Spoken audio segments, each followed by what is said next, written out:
problem is all of these cheesy teachings are like, follow your heart, but like, what does that actually mean? People know you as Ppl Pleasr. Ppl Pleasr. Ppl Pleasr. She's an insanely creative, multidisciplinary artist. Her influences include animated films. The Emmy goes to the teen from White Rabbit. We won the Emmy, and then suddenly everybody's like, oh, what is this White Rabbit thing? It was always the same White Rabbit. What is the story that we want to tell? And then we went out and made it. The funny thing is that there is literally no reason for me to fail if I have been given everything I need to succeed. You know what I mean? And then I think about like, oh shit, this is probably how like founders feel all the time, where you raise like millions and millions of dollars and you're like, oh my God, I cannot fail. Why is it so stressful? You know what I mean? Like, can you relate? I think it's okay to fail. The reason I say that is because I've been in this like space long enough to sort of understand that the world is a giant Ponzi anyway. And all of this money is just kind of like one party leveraging another. And then like, I don't know, all these valuations for these like tech companies aren't even real. Like they're literally fake valuations. And like, you know, there's a giant AI bubble right now. It's probably going to crash. Like, you know, everyone thinks they have like these like amazing TCs with like these like crazy equities. But like, you know, being in crypto long enough, like, you know, these things are not real. And I know in traditional finance it's the same. It's just like on a longer timeline compared to crypto. And so when you understand that none of it is real, then you don't have to feel, and also a lot of it is just like rich people's money, like, you know, like which is like going to LPs, which then goes into like the VCs. Like, it's just like, it's really fucked up to say. And maybe this is like too like much of a contrarian take, but I just think that once you realize like what's happening behind the scenes, you don't really have to feel bad anymore because you're not like failing with like your parents' money. This is all just like rich people's money who are like trying to like Ponzi so that everyone can like get more rich in like a capitalistic society. But the fact that like how lucky we are to have that opportunity to be able to pursue things that we think could be net neutral or not net positive for humanity, like spreading good ideas through a podcast or, you know, making like art in the form of film or just like creation in general. I think it will always be like a good thing. It's like you realize you learn like truths about the world. You realize like, oh shit, this is how the other side that people don't know about, like this is how they operate. And it's just kind of insane. Like, how did you get exposed to that? Or how did you come to learn of that? Back to back, I experienced like very, very low lows and like very high highs in a really short amount of time. I really want to hear more about like in detail what happened. Yeah, sure. But I feel like that's like that contrast is like sort of what makes you partially jaded, but also like spiritually evolve because you just have to. Otherwise, like,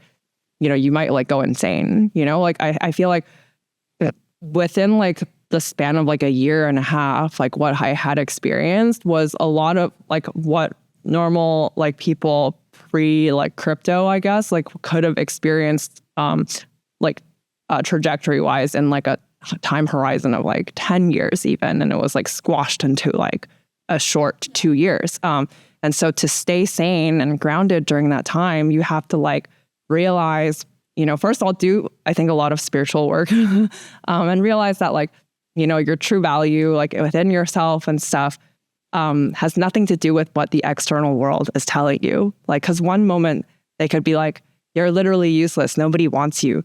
And then another moment, then suddenly like everyone's like, you're the best. But all of that is like the judgments of other people. Yeah. But through all of that, I mean, obviously I was a changing, like learning, evolving person, but I wasn't like, you know, in those 2 years, like a drastically different person. I had the same like skill sets and talents that I always had.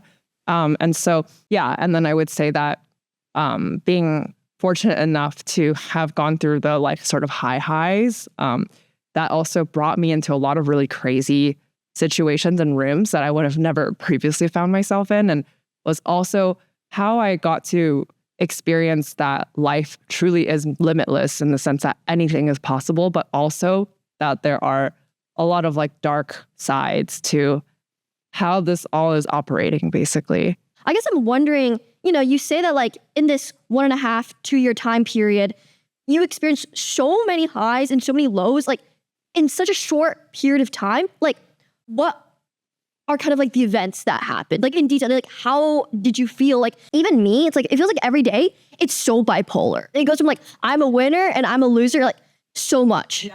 Well, I think the fluctuation from like, I'm a loser to like, I'm a winner, in a short like timeline has mostly to do with, and this is so typical for like young people, right? Well, I was already a lot older than you when I was going through my like transformation, let's say. So I think people, you know, like 22 or younger, like it's going to be on a daily, like one day you're a loser and then the next day you're a winner. Like that will like start to stretch out, I think, as you get older. So it's not going to be like, today I feel this way, tomorrow I feel that way. It could be more like, this month I feel this way, this year I feel this way. And then so in my like story, it was basically through the years of like 2019 to 2020, I was going through unemployment, which is, I feel like, especially as an Asian person, the ultimate like humiliation.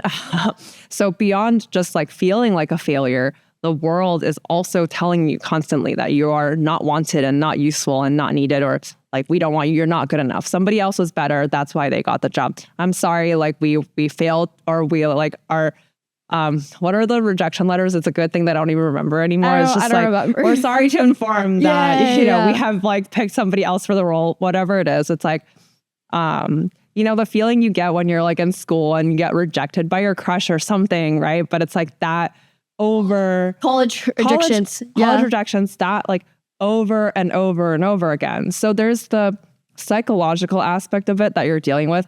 But on top of that, there is an actual practical existential aspect that you're dealing with too, because every rejection means no income and therefore like you're stressing about finances. So it definitely is like a very character building thing for somebody to go through. And then on top of that, when you hear other people going through unemployment, they're like, okay, maybe like max like 3 months, you know, like, oh, I'll find a job in like 3 months, maybe 6 months. And so when you get to the point where it's like been like a year and then you still, and this is not like, oh, I stopped trying after month 6. It's like for a whole year, I was constantly firing out applications and like getting rejected. Like, it's a miracle that I didn't just like deflate and completely stop functioning as a person. But like, that is really hard. Yeah. It's like, you know what I mean? Because it's like after the first few months, it's like, what are your days filled with? You know what I mean? It's like when you tell someone like, oh, I've been unemployed for a year, it's just like, it's, you know, it's like, oh, like what are you doing then? You know what I mean? Yeah, really hot. I had to get like thrifty around that time too. I mean, like, well, first I was collecting unemployment insurance for like 6 months. And then when that ran out, like, you know, I couldn't pay my rent anymore. Like I had to like crash with like a friend basically. And so, you know, there's like things that you're doing that like make ends meet, and all of it is humiliating, you know? Isn't it so confusing how it's like, you know, you literally went to UCLA, you know, like you literally worked at like Hollywood films, you know? It's like, it's not that you are not good. Like you are good, but then it's so, I don't understand. You know what I mean? I mean, I will say like, I really am super grateful for my parents. Like they were really just like good emotional support throughout this time, even though obviously growing up, I had my own fair share of like, Asian trauma. Tiger momming, if you will. And like my mom being on my shit for like my grades and stuff. But through this time, I think it was just like, I was already so low. They weren't going to beat me lower. And then so they were really emotionally supportive. So I remember they would say things like, you know, this doesn't have anything to do with your skill set. You know, it's just in Chinese, they call like 缘分, which like kind of refers to like a fate in a way. And they're like, your timing has just like not come yet. They kept sort of like reassuring me that. And then, you know, but then you're like, okay, well at month 3, sure. And at month 6, still not my time. Like after a year, you're like, it's still not my time. And then at some point you're like, am I actually just like going to get a job again? Like, yeah. Or am I just useless for the rest of my life? You know, you knew of crypto for a long time. You're like, okay, was it just like by pure, like, I'm going to make art to cope for fun? Or was it like, oh, let me grind this. Like, let me make this work because I have to make it work. Life feels very like black and white, or like, you know, it's one mode or the other. And I want to say that life in general is not like climbing a ladder. It's more of just like moving through like opening and closing doors at all times, like all different kinds of doors. And then they could not be like in a linear line. They could be like, you know, stacked, and, you know, some of them are over here and then some of them you have to go back and then find that door. What I thought I was doing was just like making art purely to cope, because I was like, okay, between waiting back to hear from interviews, like, and then other than studying for interviews, or, you know, I still had a lot of free time because I wasn't working, right? And then to prevent myself from going insane and still feel like a productive member of society, I was like, I should just be doing something. And that means producing, right? And so I started making art for the sake of it. And then I was also like, you know, browsing different corners of the internet and like, you know, going on crypto Twitter. It's like, what's happening here? And then I was like, well, maybe with my like, you know, $500 left in my bank account, I can like somehow turn that into $5,000 through crypto. You know, like that's why I was on that corner. Yes. It's not like because I was like, ooh, let me do something super crazy and different. It was just like, can I make my $500 like actually worthwhile?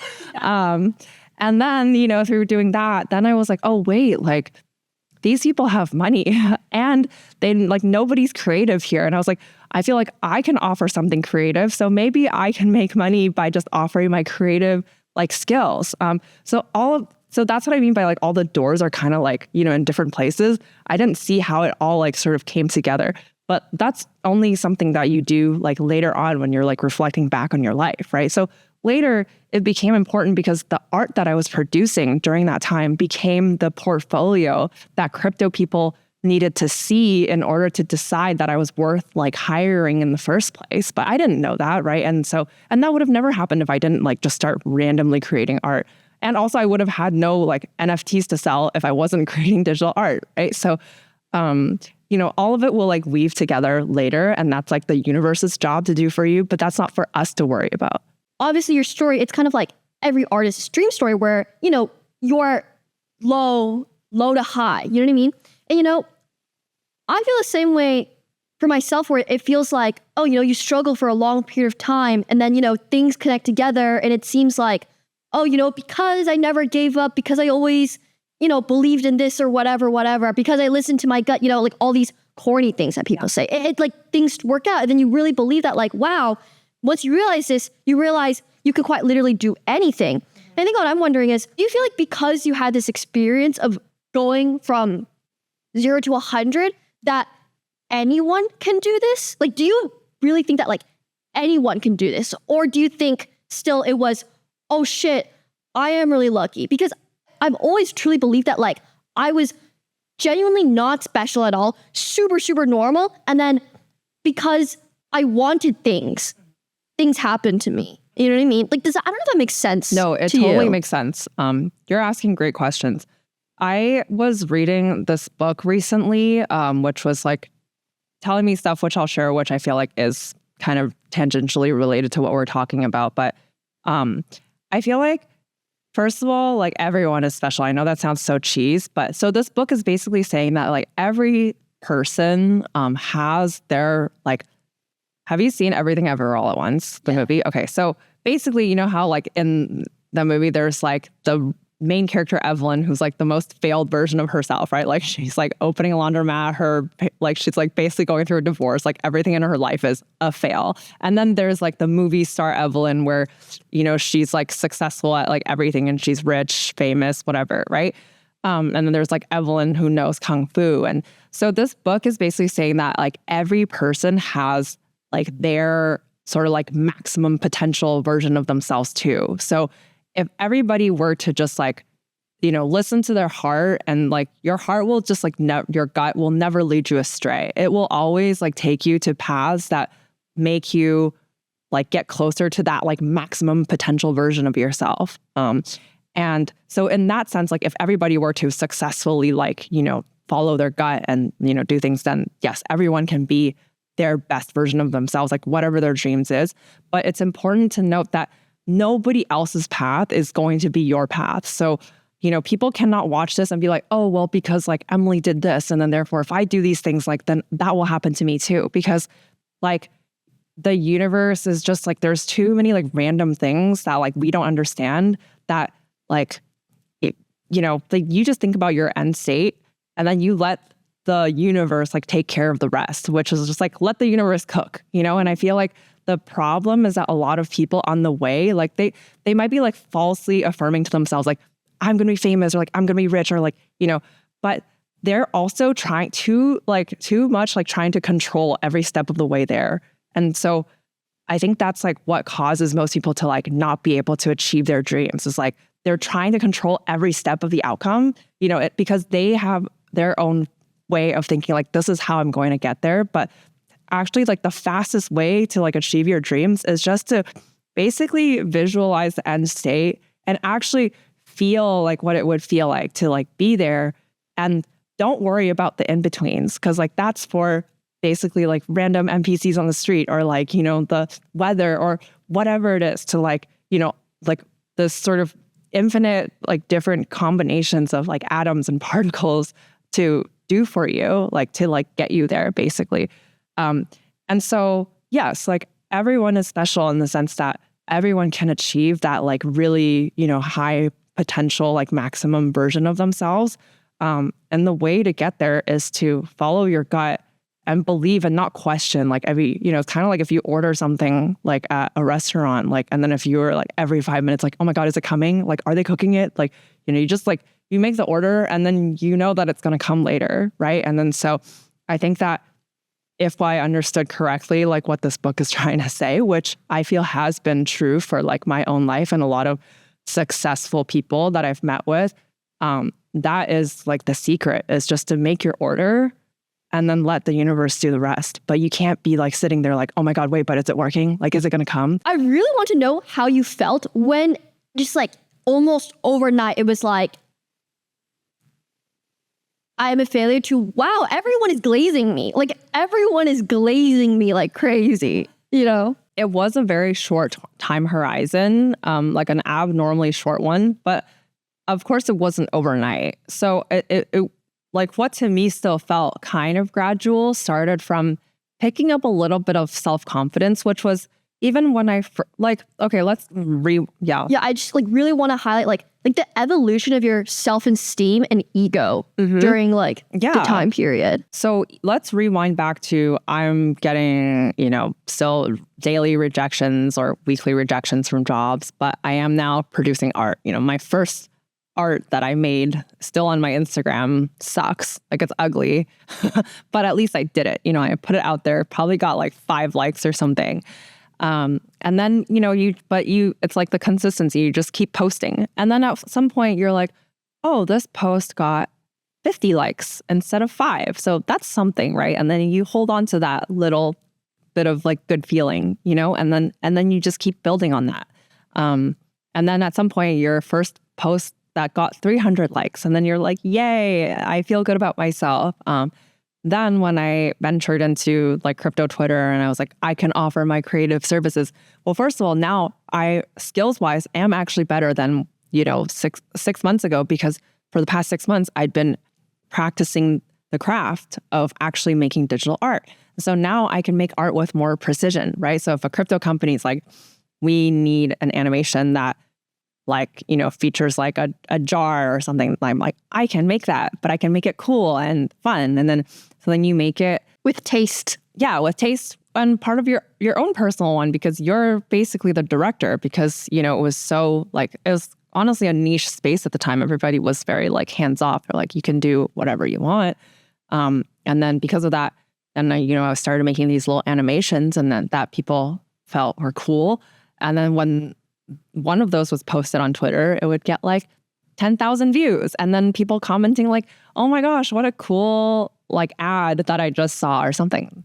And then so every step of the way, it's like taking whatever those little bits and pieces that like make you feel good about yourself and like keeping it, you know, you're kind of like creating a bank account. And then you're like, okay, these things all make me feel good, and like build a little bit more self-confidence. And then suddenly you're like, okay, now my confidence comes from like, you know, I got 10,000 views. Next time I'm going to see if I can make one that got like 30,000 views. And then it just like keeps building from there. But isn't it kind of frustrating how when you create things, of course, you should be creating them from yourself. You know what I mean? Like, of course, it's good to make your own art, to do things you want to do. But I just feel like it's always so ironic how it's only going to feel good and you're only going to be successful still when you get the social proof, when you get the validation. Like it's just so ironic how it still is completely dependent on other people at the end of the day. You have to make other people happy. You need other people to enjoy it, you know?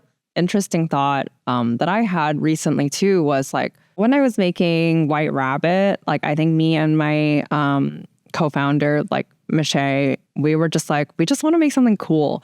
And it was like a discovery process through too. It wasn't like we just conceived all of White Rabbit at the beginning. You know, it kind of like the story unfolded itself, or like we learned things, or, you know, that like went into it too. And then so that in itself is fun. But all along the way, we were really still at least using our like heart as a compass of like, you know, what are we truly aligned with? And like, this is what we want to make. And the funny thing is that when we won the Emmy, I was like, this is the same White Rabbit. Like, it's just like, you know, we won the Emmy and then suddenly everybody's like, oh, what is this White Rabbit thing? Which is, yes, like that's like just how society or this like capitalistic world works, right?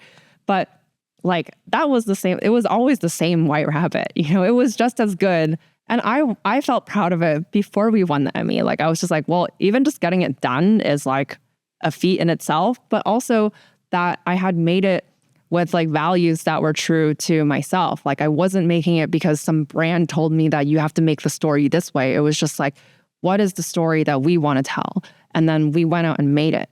And then so I guess, yes, there is some like, you know, things that I guess on like a 5 sensory level makes it commercially viable, and then therefore that might bring you more money or something, which is not the same thing as like, you know, following your heart and like just making it because you feel true to it. And, you know, if you look at like Van Gogh, for example, like, you know, he is the classic example of like during his living life, nobody ever felt there was any value in no one any gave of a shit about no him. one gave a shit about his creations. And only after he died, everyone's like, wait, this is actually genius, right? And so what does that like?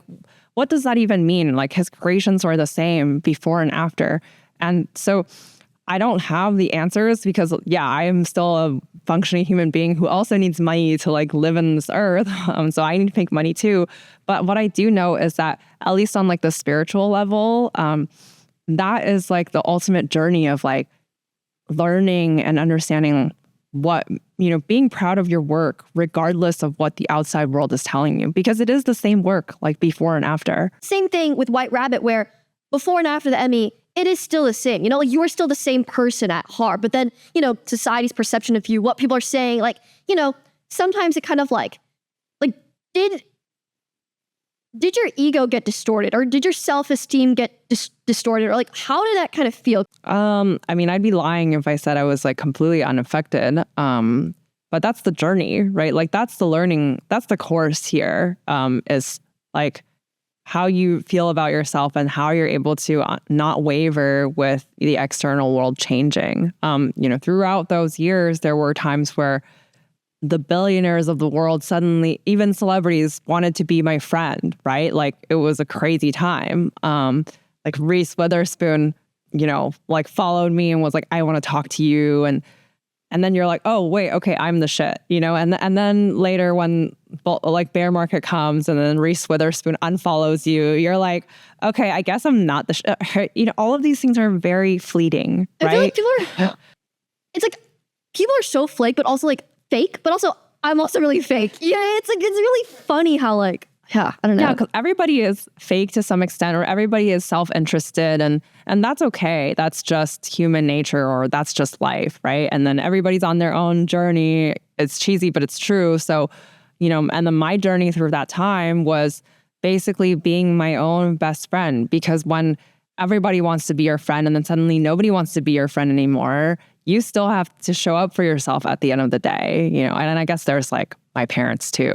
But yeah, I think that I am still learning about it today. You know, like I can see how some people or famous people start going into drug abuse and stuff, because fame itself is also a drug that is addicting and hard to come by. And, you know, I've experienced on a very, very micro scale to compare to really famous people, but you can get addicted to it. And then when you want more, but you feel like you don't have control over whether or not that happens, that's when you start losing control over how grounded you really are in relation to things, because you don't control the external perceptions of you. And then so when you've peaked and then suddenly you're not as famous anymore, and then you're not able to chase that previous high, it could be destabilizing. And then that's why the whole practice of like being spiritual or mindful or doing things like meditation, or reading things like Buddhist books or spiritual self-help books, I think are all to basically help with the stabilizing of your sense of self so that you're not so affected by the external world happening around you. And that, I think, is most people's life journey, whether they've ever tasted fame or not, is just not to be affected by these so-called like pendulums or things that are happening outside of you that you like cannot control, and then being consumed by them, or being caught in something, and then you're swinging with the pendulum instead of staying grounded as like yourself, right? But again, I'm not sitting here saying, oh, I've mastered it. And like definitely throughout those times, there were times where I'm like, you get a little cocky and you're like, I can do anything. And then, but the lesson comes when those things are pulled away from you. And then you're like, okay, wait, I can't do anything. Or maybe I still can, but it's about channeling more of the focus on like my talents and like what feels good to my heart and soul, rather than how good does my ego feel when these likes or these compliments roll in. Yeah. It's really funny because when you mentioned that, like, oh, I got into crypto and I realized there's like no creative people and I can do something that no one else can do.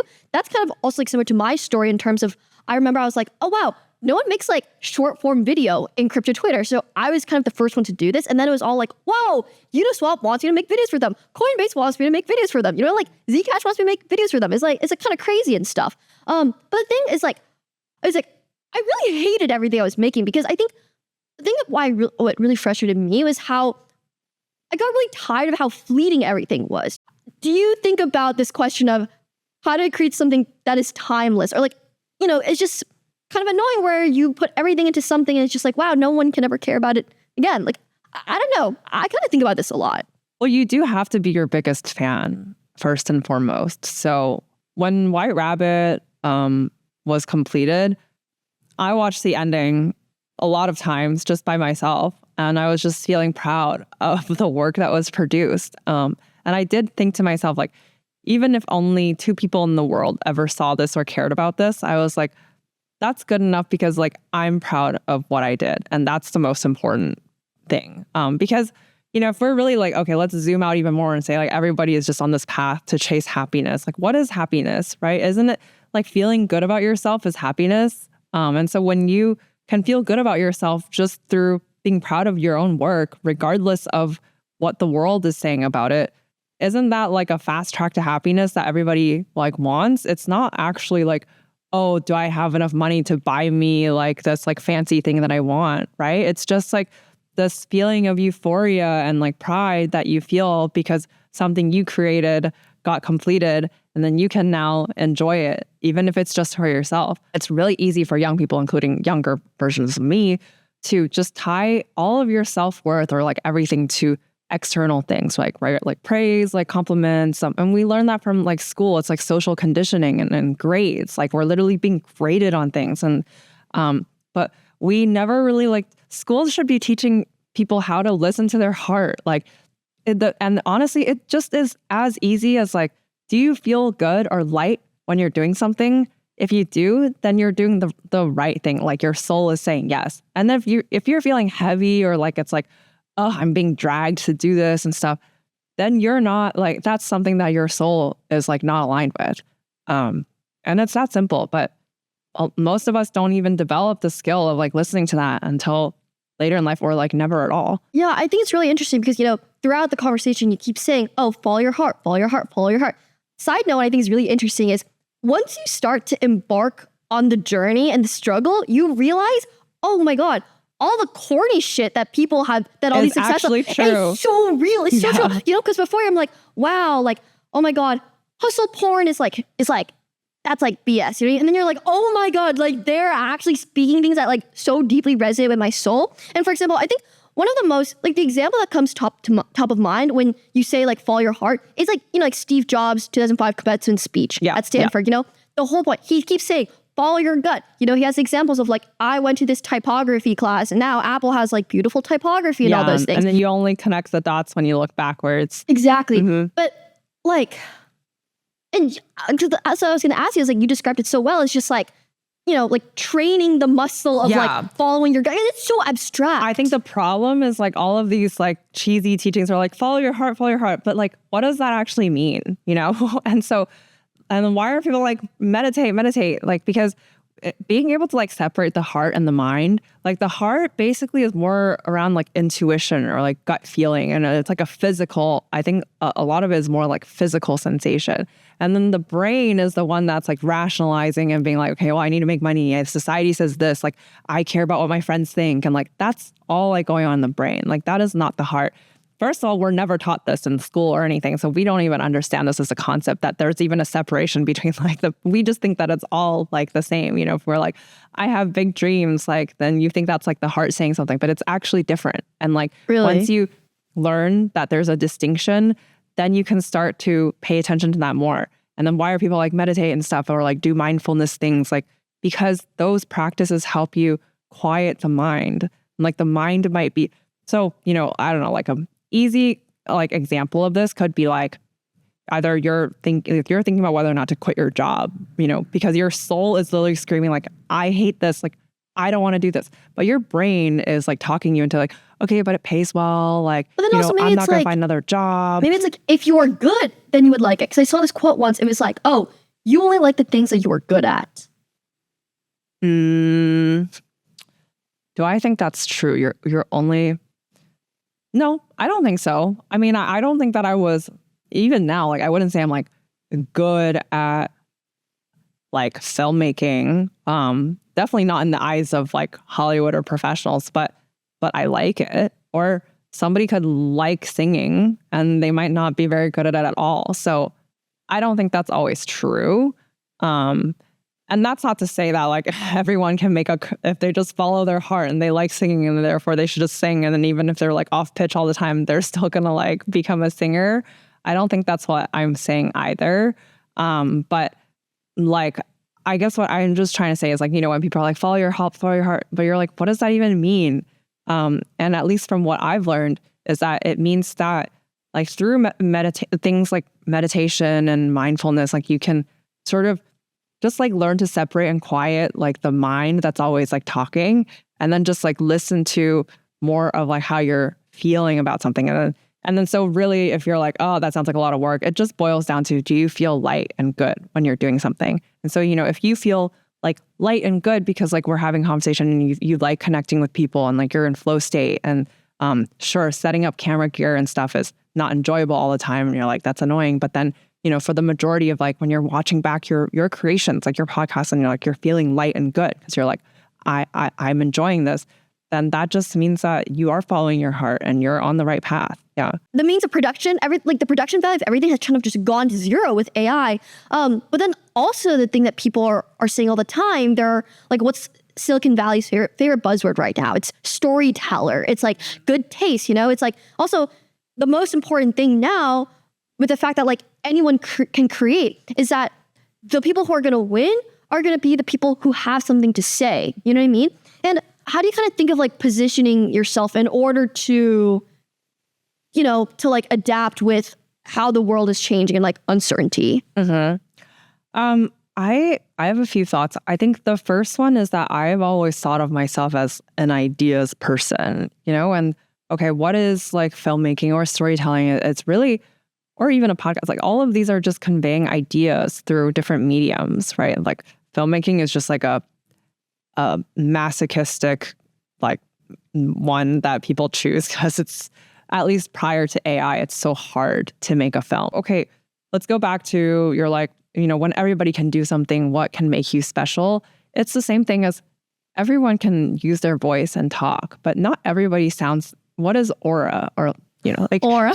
What is aura? What is aura? But you feel it when you talk to certain people. You're like, they have aura. And you're like, why? You know, because you're speaking the same language. And maybe even you can say, two people can say the exact same sentence and like one person says it with aura and the other one doesn't. And so that's when we start to get to the more sort of like metaphysical stuff that I am now a subscriber in, which is like things that you can like feel, but you can't really explain when it comes to like art. It's like you can still have like good ideas and then now it can be generated a lot faster through artificial means versus like tracing it or like drawing it with your own hands, right? But that's a skill thing.